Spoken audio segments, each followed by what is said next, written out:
don't buy on price. They say they do. They think they do. And often they will behave as if they buy on price, but they don't buy on price. Do you buy on price? Answer the question. Do you buy on price? Bet you don't. But you may have said you do, or at least think you do.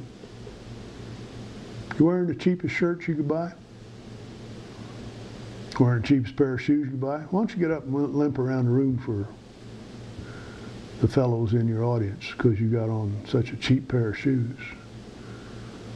You know, I ask this question a lot because it makes a point. You're wearing the cheapest suit you could buy, you drive the cheapest car you could buy, you're living in the cheapest house you can buy.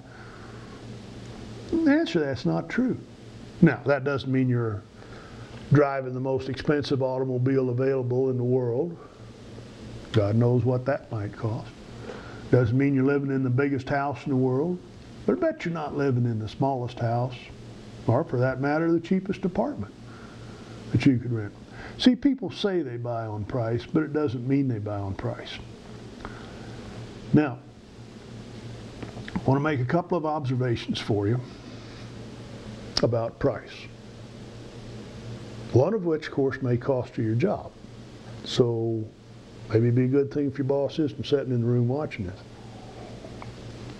Well, you're kind of trapped right now unless you turn the thing off, so let's go at it. Observation number one, this one won't cost you your job, but it'll get you in a logical bind. If price were the only reason anybody bought anything, only one seller would sell virtually all there is of whatever that stuff is, and that's whoever could survive the longest at the lowest price till everybody else went broke. Hasn't happened. But think that through logically. If price were the only reason, you know, customers tell you, price is the only thing we look at. We don't look at anything other than price. If price were the only reason anybody bought anything, only one seller would sell all there is that's sold or whatever that stuff is, and that's whoever could survive the longest at the lowest price till everybody else went broke. It hasn't happened. Now, I've had people say, well, which one of these is the most important? A lot of people say, well, you started price must be important, the first one on your list. Hey, you want to rank order these, be glad to do it. Starting with 1 being the most important and 5 being the least important. That's usually about the way it'll stack up. To summarize then one more time, do not have a delivery problem.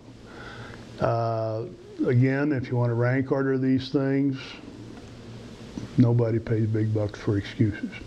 Salesmanship has got to be the second most important thing. Why? Well, it's simple. Who is going to persuade the customer? Who is going to contact the customer, tell them about it, tell them about service? Service, of course, is the third most important factor. There's no question about it.